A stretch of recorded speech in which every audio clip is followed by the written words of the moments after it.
Welcome to daily Lenten reflections for Saturday after Ash Wednesday. The theme for today is conversion. Today's gospel is about the calling of Matthew, a hated tax collector of Capernaum, where the apostles Peter, Andrew, James, and John worked their fishing industry.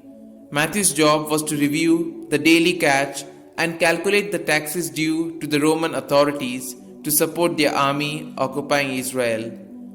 And yet, Jesus, living in Capernaum at this time and knowing this situation, calls Matthew to join his community with the fishermen that Matthew aggravated so much. What a shock it must have been for them, a public sinner to be part of their life and mission.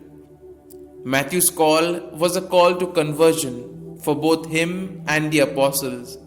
It was a call from something and a call to something greater. Matthew was called from his presumed cheating and his employment by a foreign power to following Jesus. The apostles were called from their prejudice against sinners to reaching out to them, to welcome sinners and eat with them just as Jesus did.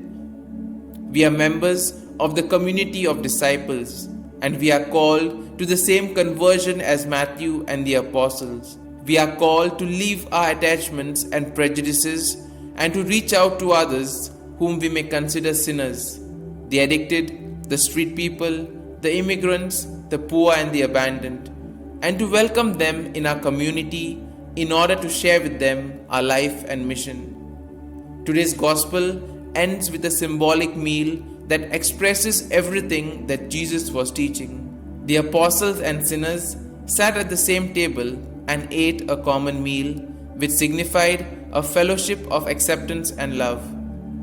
Today, when we celebrate the Eucharist, we are continuing this tradition which we inherit from Jesus, who says, "Do this in memory of me."